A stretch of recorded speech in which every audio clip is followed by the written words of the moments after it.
Vera Hartwell stood beside the Cottonwood Crossing depot with one torn glove, one valise, and a wedding letter no man wanted to honor. The train had already pulled away, leaving smoke over the tracks and dust around her patched shoes, while the storekeeper laughed that a bride with no groom was worth less than the trunk she could not pay to claim.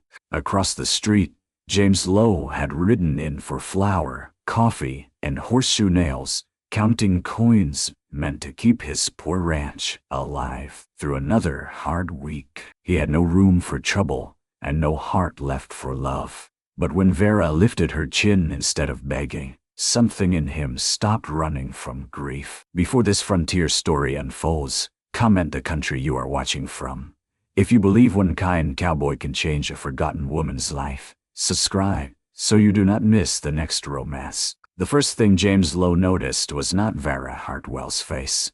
It was the loose sole on her left shoe, tied in place with a strip of brown ribbon. She stood outside Pike's General Store, as if the whole town had gathered only to watch her humiliation. The sun was high over Cottonwood Crossing, burning the dust white. Two freight wagons waited by the hitching rail. A dog slept under the water trough.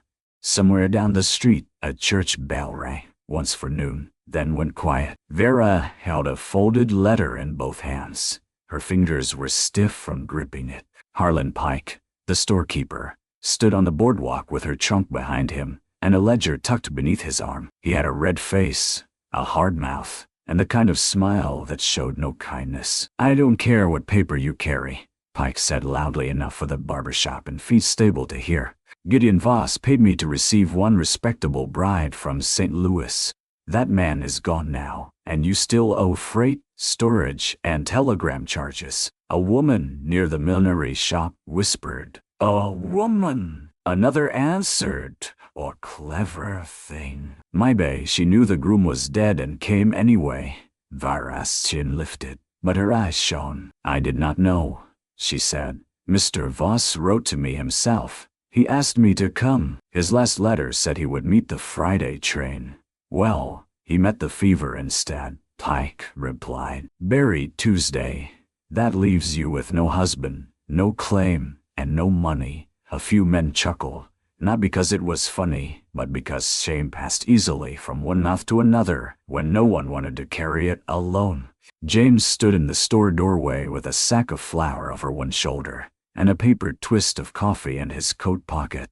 He had ridden 7 miles into town before dawn to buy what the Double Ranch could not do without: flour, coffee, salt, lamp oil, nails, and a bit of penny candy for his niece Ada. If there was a coin left, there was no coin left. There seldom was. He should have gone to his wagon. He should have loaded his supplies, nodded to no one, and started home before the clouds west of the ridge broke into rain. Cottonwood Crossing had never done James any favors.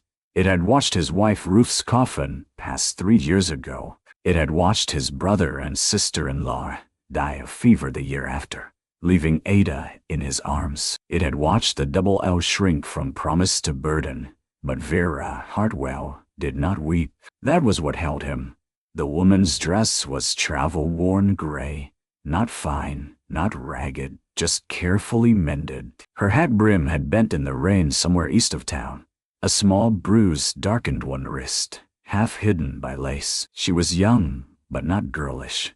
Fear stood beside her, plain as daylight, yet she kept her voice steady. "I can work," she said.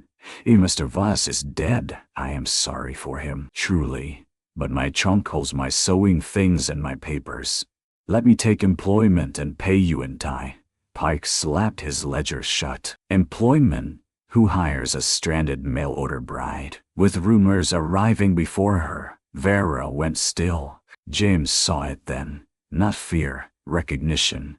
Pike reached into his vest and drew out a telegram. "This came from Abilene this morning. Says a Miss Vera Hartwell left unpaid debts and a broken engagement behind her. Says any man taking her in ought to count his spoons." The town breathed in all at once. Vera's lips parted. "Who sent that?" "No signature that matters to you. It matters to me." Pike leaned closer. "What matters is money. Since you haven't got it, I'll auction the trunk contents at 3 o'clock. Dresses, sewing box, keepsakes, whatever else women hide from honest men. Vera stepped toward the trunk. You cannot sell what is mine. Pike caught the trunk handle and shoved it back with his boot. Watch me. James set the flour sack down. The thud sounded louder than he meant it to. A few heads turned. He felt the old warning in his chest. Stay out. You have a child at home. You have a ranch falling apart. You cannot rescue every broken thing just because you know what it is to be broken. But Vera Hartwell looked at that trunk as if it held the last proof she had ever belonged anywhere. James walked forward. What's owed? He asked. Pike looked him over and laughed once. You buying trouble now, Lo? I asked what's owed. $3.80. James had $2.14 after the supplies. He knew because he had counted twice before entering the store and once inside, hoping arithmetic might show mercy. I can pay $2 now, James said. She pays the rest when she can. Pike's smile widened. That's so. And where will she earn it? On that poor dirt patch you call a ranch. The barber laughed under his breath. James did not look away. I need mending done, he said. Cooking too. There's honest work. Vera turned to him sharply. I did not ask to be purchased. No, ma'am, James said. And I'm not purchasing you. Sounds like it to me, Pike said. James pulled the coins from his pocket and placed them on the boardwalk rail. I'm paying against a debt so a woman's private belongings aren't sold for sport.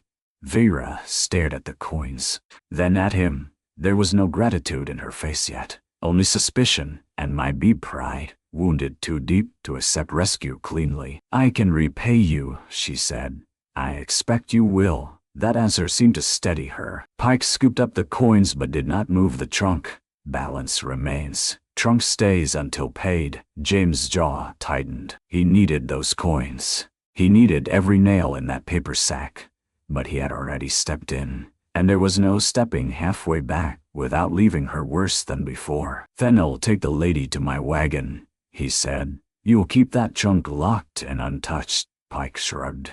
Until 3 o'clock. Vera's hand closed around the letter. James looked at her. There's a place to sit out of the sun. Nothing more. You can choose from there. The words were plain, but he meant each one. Vera searched his face as if looking for the trap. Behind them, someone whispered. A poor rancher came for supplies and found himself a bride. James heard it. Vera heard it too. Her cheeks flushed, but she did not bow her head. I am not his bride, she said. James picked up his flour sack. No, ma'am. You are Miss Hartwell. Best they learn it. He carried the sack to his wagon and set it beside the coffee, salt, lamp oil, and nails. When he turned back, Vera had followed at a careful distance, still holding herself together with nothing but will. The train whistle moaned far down the track, fading eastward. James offered his hand to help her climb onto the wagon seat. She looked at it, then climbed without taking it. He did not blame her. James drove out of Cottonwood Crossing with the town's eyes on his back, and Vera Hartwell sitting straight beside him, her valise on her lap like a shield. The road west ran between dry grass and cottonwood shadows. Heat shimmered low over the ruts. The wagon wheels creaked beneath the weight of supplies, and every jolt made the flour sack slump against the coffee tin. For the first mile, neither of them spoke. James was used to silence. The double had been full of it since Ruth died. Silence at the table. Silence beside the stove. Silence in the room where Ada slept. A man could live inside silence long enough to mistake it for peace. But this silence was not peace. It was two strangers measuring the cost of trust. At last Vera said, You should not have done that in town. James kept his eyes on the team. Likely not. You do not know me. That is true. Then why defend me? He thought of the ribbon around her shoe. He thought of Pike's boot against her trunk. He thought of how the crowd had leaned closer to her shame, hungry for it. Because Pike was wrong. You know that? I know enough. She turned toward him then. Her eyes were brown, darker than coffee, and sharp with a hurt she did not intend to show. "You do not know if the telegram was true?" "No." "Then perhaps I am trouble. Most folks are." That almost startled a smile from her, but it vanished before it formed. "I am not a thief," she said quietly. James nodded once. "All right, is that all? What more should I say? That you believe me?" James breathed out slowly. "Belief is not something I hand out easy, but I don't believe Pike either." Vera looked away. It was the wrong answer. He knew it as soon as the silence returned sharper than before. He had meant honesty as respect. It sounded like doubt. By the time they reached the low ridge above the double L, clouds had gathered purple over the western hills. The ranch below was humble enough to make James feel every patched board like an apology. A two-room cabin sat near a wind-bent cottonwood. The barn leaned, though not dangerously. A small corral held one milk cow, two saddle horses, and a mule old enough to have opinions. Beyond them stretched pasture, too dry for July, fenced in places and sagging in others. Vera took it all in without comment. James could have borne complaint better.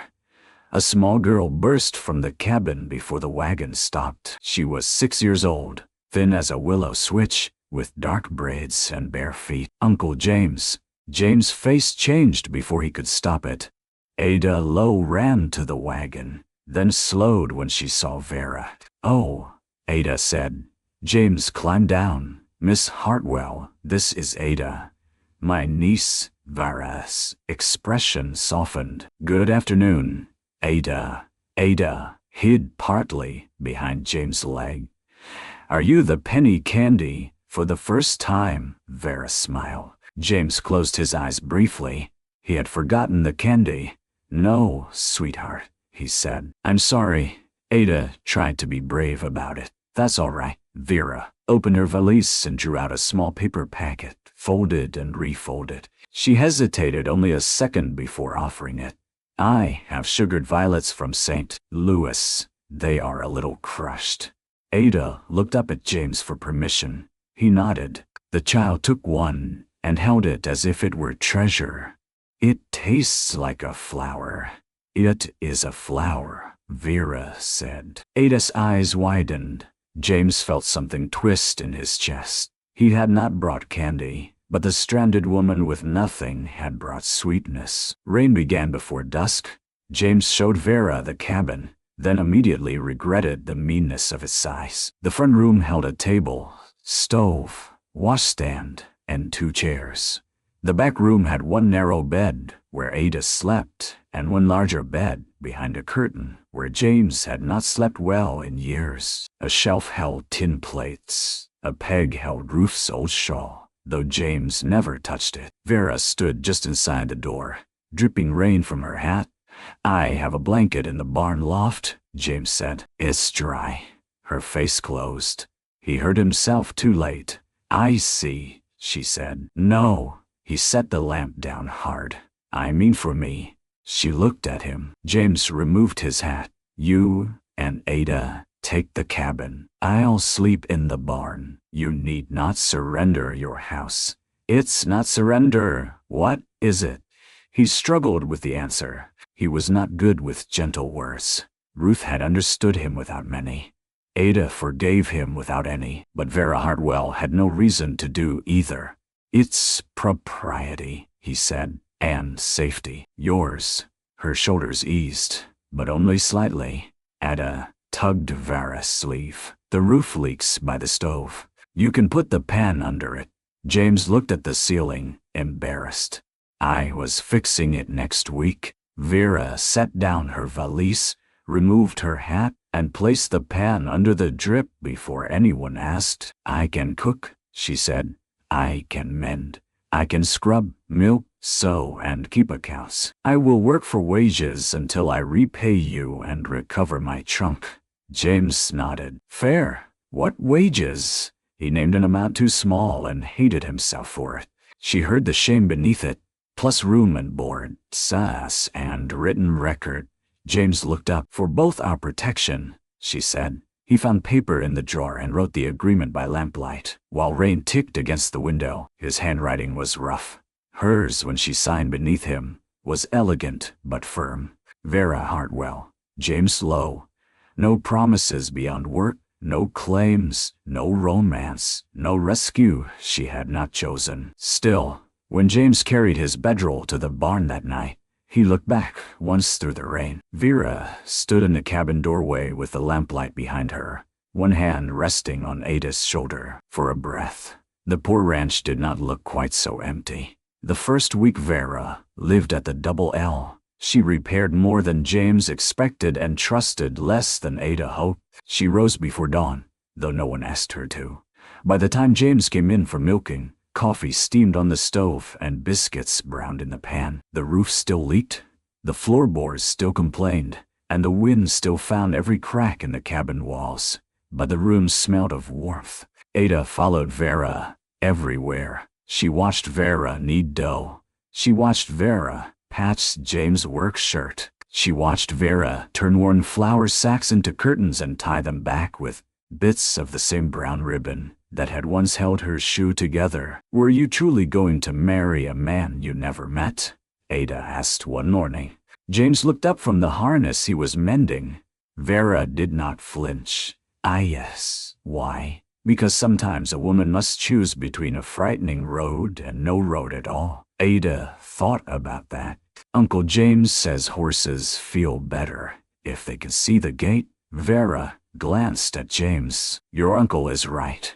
James bent back over the harness, uncomfortable with being included. He tried to keep distance. He paid Vera's wages every Saturday, even if it meant delaying payment on feed. He knocked before entering the cabin after dark. He gave her the choice of tasks and never touched her belongings. In town, men might say he had brought home a bride, but on the Double L he treated her as a hired woman with dignity. Yet dignity had a way of becoming tenderness if repeated daily. One evening, James came in with a cut across his palm from a broken fence wire.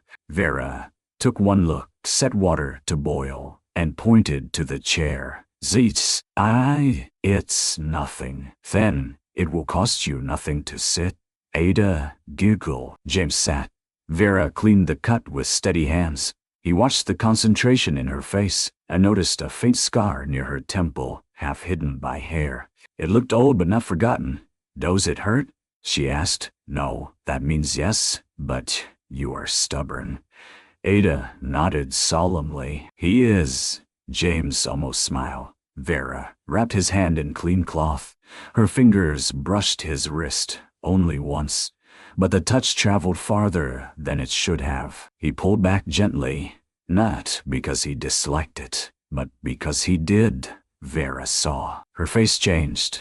James stood too quickly. "Thank you." After that, she was quieter with him for 2 days. He hated that he had caused it. He hated it more that he did not know how to mend it with any tool he owned. On the 3rd day, he brought her a bundle from the barn. Vera was hanging laundry near the cottonwood when he placed it on the table outside. "What is this?" she asked. "What? I see that for a sewing box." She stared at him. "Yours is in the trunk," he said. "Until we get it back. I thought you might need something." He had worked on it after midnight, shaping scrap pine into a small box with a sliding lid. The corners were uneven. One side bore a burn mark from an old stove board, but inside he had carved small divisions for needles, thread, buttons, and chalk. Vera touched the lid. James cleared his throat. "It ain't fine." "No," she said softly. "It is thoughtful." That word stayed with him the rest of the day. Sunday brought church. Vera almost did not go. "I know what they will say," she told James while Ada brushed her hair by the window. "They already say it.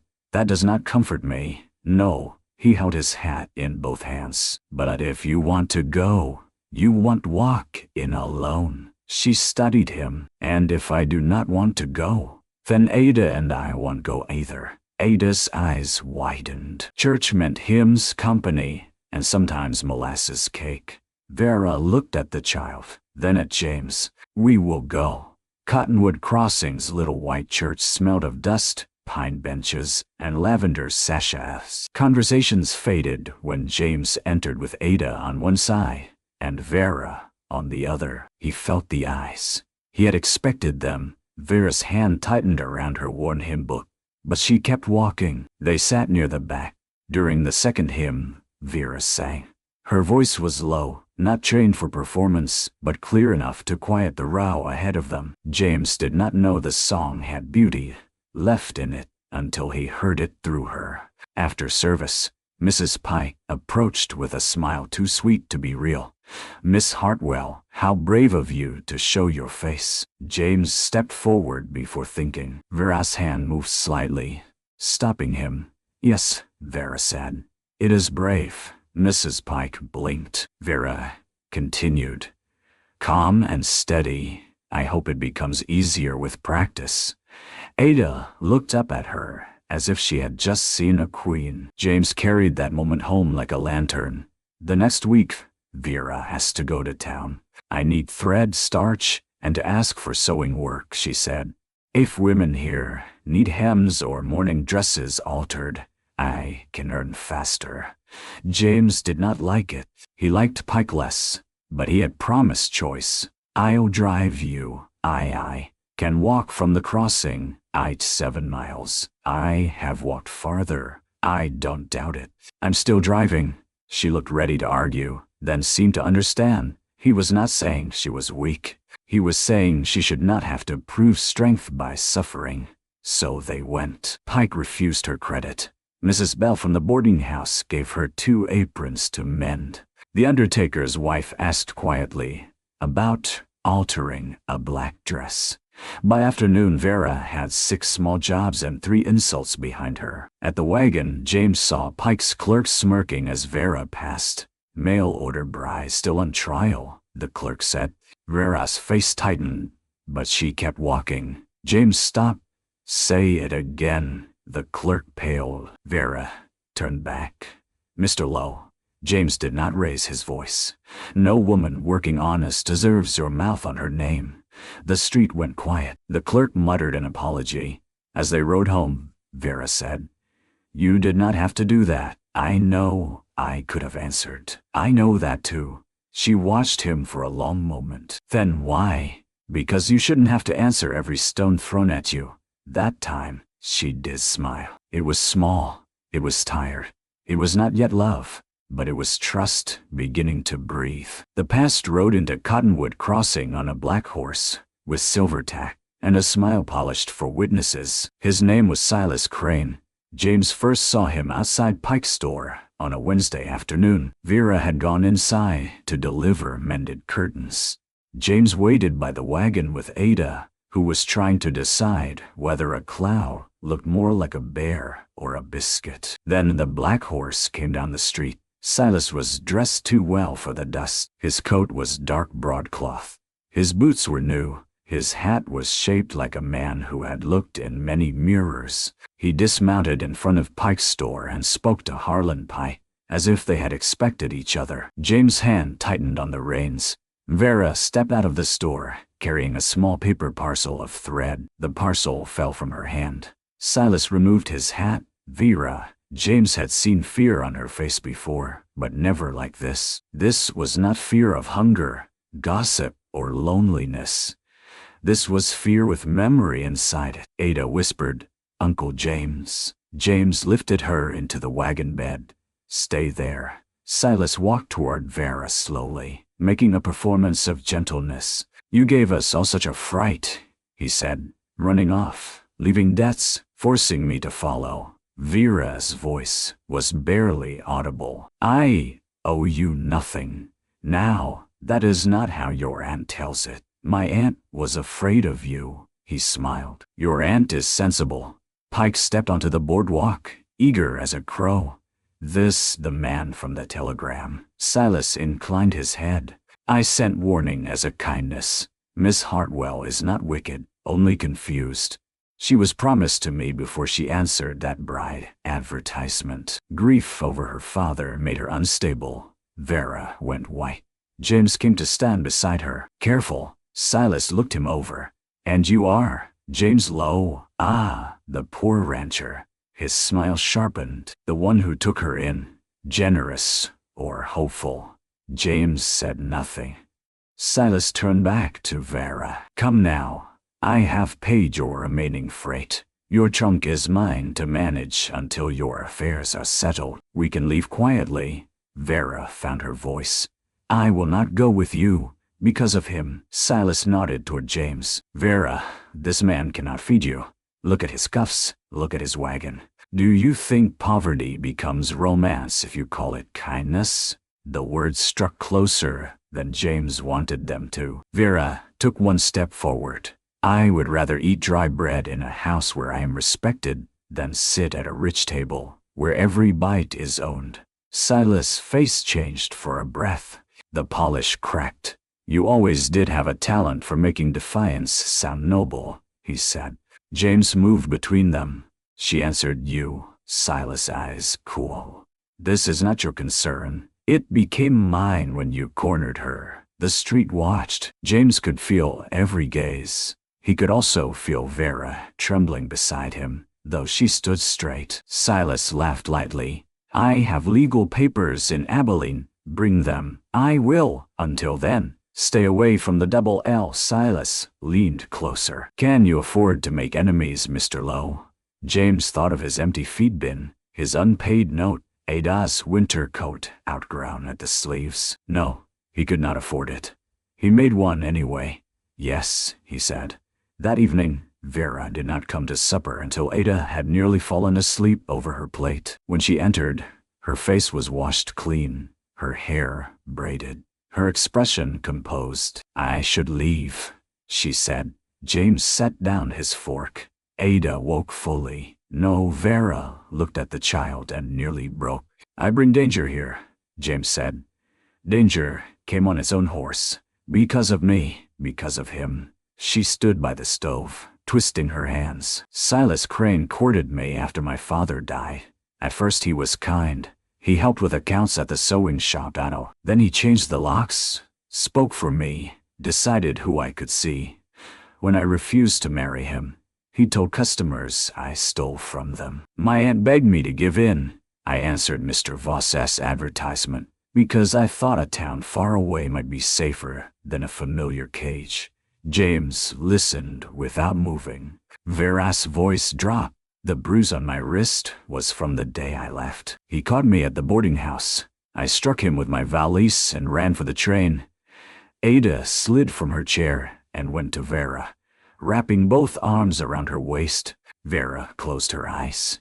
James stood so suddenly his chair scraped the floor. Saddle up, he said. Vera opened her eyes. No, he hurt you. And if you ride to town angry, he wins twice. Once by hurting me, once by making you reckless.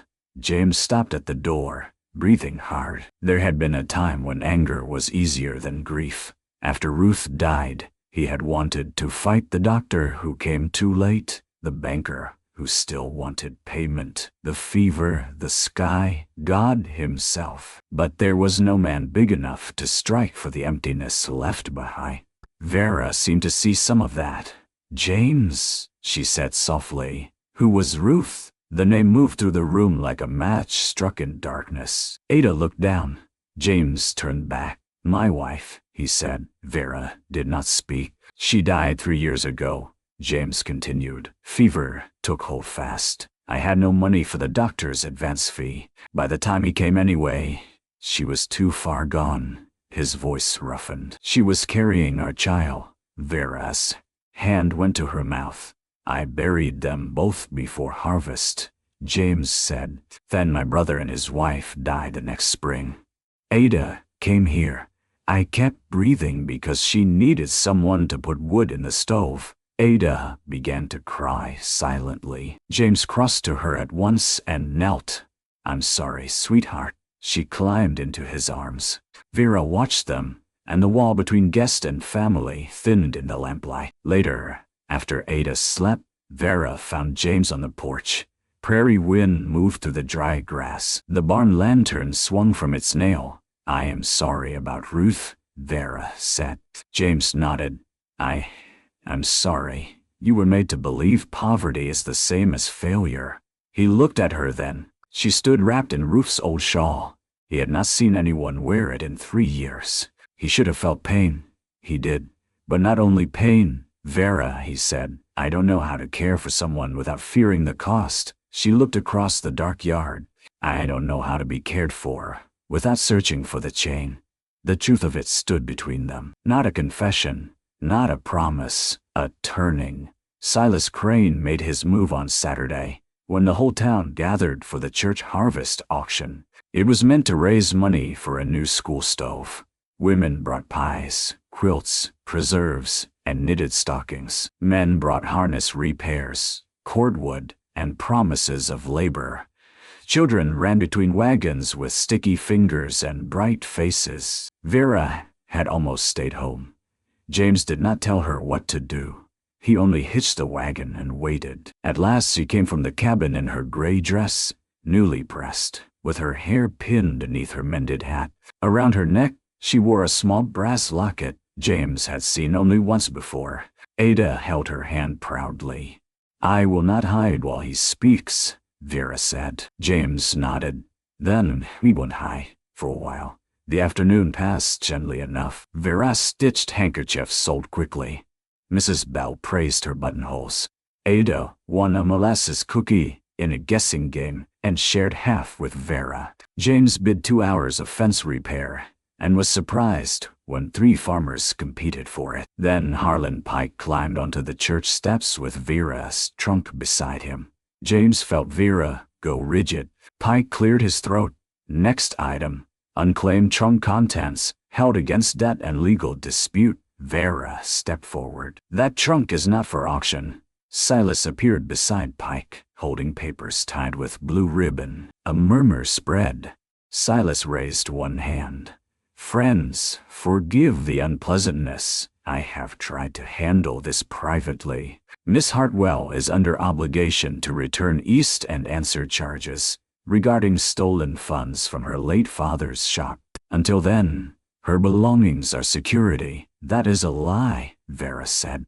Her voice shook, but it carried. Silas sighed. Confusion again. James moved toward the steps, but Vera caught his sleeve. Let me stand, she whispered. So he stood beside her, not in front. Pike opened the trunk. Vera made a small sound when he lifted out a blue dress, carefully folded. Then a sewing box of polished walnut. Then a Bible with papers tucked inside. Silas reached for the Bible too quickly. James saw it. So did Vera. She pushed through the crowd. Do not touch that. Pike held it high. Settle down. James' voice cut across the yard. Hand her the Bible. Pike sneered. Or what? The minister, Reverend Cole, stepped forward. Mr. Pike, this is a church auction, not a courthouse. Return the lady's Bible. The crowd shifted. For the first time, Pike looked uncertain. Silas tried to smile. There are documents inside relevant to my claim. Vera turned to the crowd. Her face was pale, but something in her had steadied beyond fear. She said. There are. Silas' eyes narrowed. Vera continued. My father left me his sewing shop and the account book Silas Crane wanted. When I refused to marry him, he claimed I stole money. But the proof is in that Bible, written in my father's hand and witnessed by our pastor in Missouri. Silas said sharply, a forged statement. Vera looked at Reverend Cole. Please open the front cover. The minister took the Bible from Pike and opened it. A folded paper slipped free, along with a second small envelope. Reverend Cole read silently first. His brows lifted. Then he read aloud. The document declared that Elias Hartwell left his shop, tools, accounts, and modest savings to his daughter Vera Hartwell, free of claim by Silas Crane or any business associate. It bore 2 signatures and a church seal from St. Louis. The yard fell quiet. Vera's eyes shone, but she did not lower them. Silas' face darkened. That paper means nothing here. It means you lied, Mrs. Bell said from the crowd. Pike swallowed. Now, let's not be hasty. James looked at him. You opened her trunk in public. Pike's wife stared at her husband with sudden shame. Silas stepped down from the church stairs. Even if the paper is real, she traveled west under a bride contract. Ask her. She came to marry Gideon Voss for shelter. Is that dignity? Vera flinched. James felt the crowd lean again, hungry for a new wound. He could not let her stand alone inside it. He climbed onto the lowest church step, not above her, only where his voice would carry. Vera Hartwell came west because the world behind her gave her danger, and the world ahead promised a door. He said, "That ain't shame. That's courage." Silas laughed. "And what do you promise her, Lo? A leaking roof? Debt? A child not hers? A dead woman's shawl?" James absorbed each word. They hurt because they were not entirely false. Then Ada stepped forward, trembling. "I want Miss Vera." Vera turned, tears spilling now. James looked at Vera, not the crowd. "I came into town weeks ago for flour and nails. I had no money to spare and no thought of bringing anyone home. But I saw a woman being treated like a parcel, and I could not ride away." He took off his hat. "I will not decide your life in public," he said to her. "I will not ask you, because gossip demands an answer. I will stand with you if you leave, if you stay, if you marry someday, or if you never do. But if you choose the double L, you will never be property there." Vera's hand shook around the locket. Silas snapped. "Pretty speech from a man who wants what I was promised." James' gaze did not leave Vera. "I want what she freely gives, or nothing." That was the choice. Not the town's, not Silas F. Hers. Vera walked up one step so she stood level with James. "I came here as a mail-order bride," she said. "I thought that meant I had failed to make a life any other way. But James Lowe gave me work before comfort, respect before affection, and protection without claiming ownership." She looked at Ada, then at the poor rancher whose coat cuffs were worn, and whose eyes carried too many graves. "I choose the double L," she said. "I choose Ada. And if James will have me, with time and truth between us, I choose him." James could not speak for a moment. Then he said, rough and low, "I will have you as long as having means honoring." Silas moved fast. His hand went inside his coat, not for a paper. James saw the pistol butt. Before he could reach Silas, Vera stepped between them and swung her sewing box with both hands. The walnut box struck Silas's wrist. The pistol fell into the dust. Men shouted. Reverend Cole seized the gun. Two farmers grabbed Silas by the arms. Vera stood breathing hard, her broken past at her feet and her future beside her. James reached for her hand, stopping short before he touched. She took his hand herself. By sunset, Silas Crane was locked in the town jail. Pike had surrendered the trunk, and Reverend Cole had written to St. Louis for confirmation of every charge. James loaded Vera's trunk into his wagon with care. This time, all of Cottonwood Crossing watched the same poor cowboy rancher who had once ridden into town for supplies climb onto his wagon seat beside the brave mail-order bride. But no one laughed. James and Vera did not marry that day. That mattered. The town expected it. Gossip wanted a neat ending before supper. Mrs. Bell even offered flowers from the church window box, and Reverend Cole said gently that he would perform the ceremony if they wished. Vera looked at James. James looked back and shook his head slightly. "Not because a crowd is waiting," he said. Relief moved across her face so clearly it hurt him. They rode home under a violet evening sky, Ada asleep against Vera's side, Vera's trunk secure in the wagon bed. The road was the same road as before, rutted and dusty, but it no longer felt like an escape. At the double L, James carried the trunk into the cabin and set it near Vera's bed. He did not ask what was inside. Vera opened it anyway. She took out the blue dress Pike had held up for strangers to judge. She took out her sewing box, dented from striking Silas but still whole. She took out folded linens, her father's measuring tape, and a small framed photograph of a kind-eyed man with a tailor's posture. "My father," she said. James removed his hat. Vera placed the photograph on the shelf beside Ada's school slate. Then she took out a packet of coins wrapped in cloth. James frowned. "Vera, my father's savings," she said. "Not much, enough to repair a roof, buy seed, and pay what Silas tried to bury beneath lies. I won't take your money.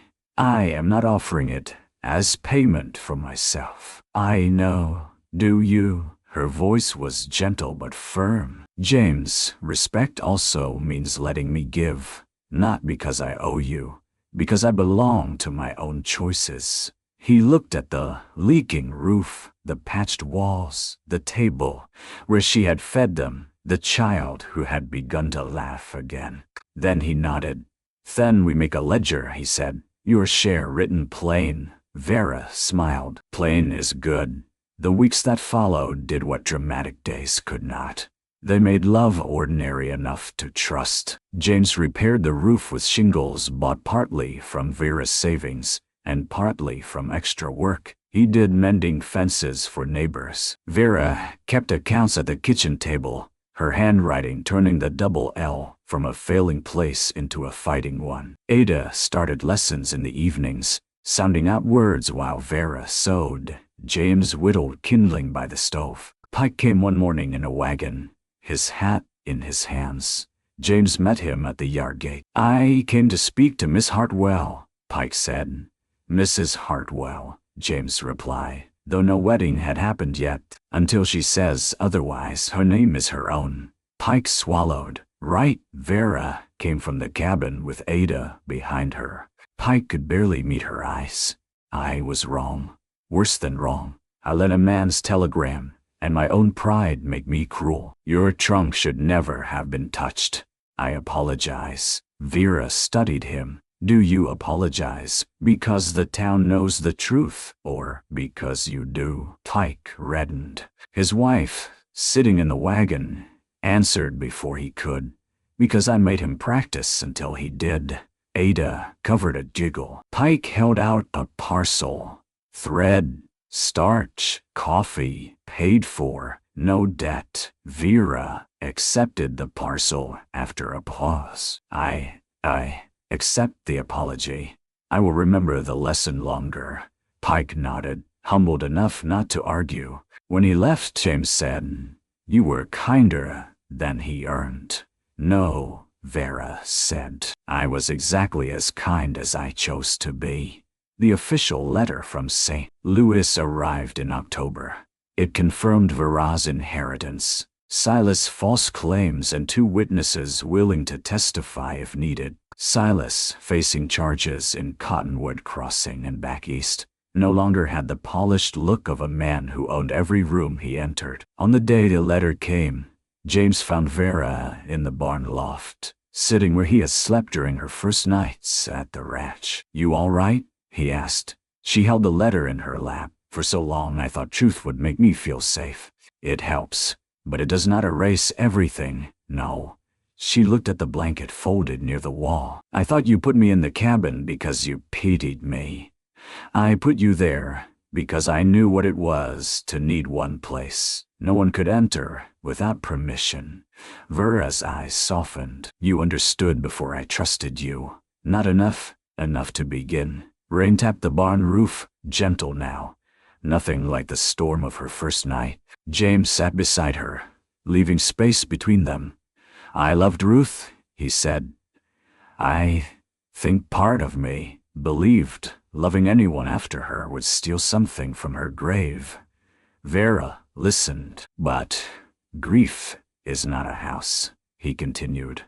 "It doesn't need every room forever." Vera reached for his hand. "And fear is not a vow. I do not have to keep it because it kept me alive once." He turned his hand and held hers. This time, neither pulled away. They married 2 Sundays later, after morning service, with no auction crowd, no pistol, no accusations, and no pressure. Vera wore the blue dress from her trunk. James wore his best coat, brushed until the worn cuffs lay flat. Ada carried wildflowers tied with brown ribbon. When Reverend Cole asked who gave the bride, Vera answered for herself. "I do." James' eyes filled, and he did not hide it. Their vows were simple. James promised shelter, truth, patience, and partnership. Vera promised honesty, courage, tenderness, and choice renewed each day. When he placed the ring on her finger, it was not new. It had been Rufe's, but only after James had asked Vera privately, and only after Vera had held it in her palm and said, "Love given before does not make love given now smaller." After the ceremony, church bells rang over Cottonwood Crossing. Mrs. Bell cried into a handkerchief. Pike stood at the back with his head bowed. Children threw late autumn leaves instead of flowers, and Ada declared it prettier that way. That afternoon, James drove the wagon to Pike's store for supplies: flour, coffee, salt, lamp oil, horseshoe nails, and penny candy. Vera sat beside him on the wagon seat, her gloved hand resting openly in his. Not hidden, not defended against laughter, chosen. Pike loaded the supplies himself and added a small paper of sugared violets. "For Ada," he muttered. "For all of us," Vera said. On the ride home, Ada sat in the wagon bed with the candy, singing nonsense songs to the sky. The prairie wind moved through the grass like a blessing. Smoke rose from ranch chimneys far off. The double L waited ahead, still poor by some measures, still patched in places, still vulnerable to weather and debt and ordinary sorrow. But it was no longer empty. At the gate, James stopped the wagon. Vera looked at him. "What is it?" He glanced back toward town, then at the supplies, then at her. "I rode into Cottonwood Crossing for flour and nails," he said. "I thought that was all I could afford to bring home." Her smile trembled. "And what did you bring home?" James lifted her hand and kissed her knuckles with a reverence that made the long road behind her loosen its hold. "A brave wife," he said. "A full table. A second chance I never thought would know my name." Vera leaned her head against his shoulder as the evening light spread gold across the pasture. The poor cowboy rancher had not rescued her by carrying her away from pain in one grand moment. He had rescued her by giving her choices until she could believe in them again. And Vera Hartwell had not saved James by filling Rufe's empty place. She had saved him by teaching his heart that love was not a betrayal of grief, but proof that grief had not won. Together they drove through the gate toward the cabin where Ada waited to set 3 plates, where a repaired roof held against the rain, where a lantern burned in the window before dark. And for the first time in years, James Lowe looked at the double L and saw not what it lacked, but what had come home.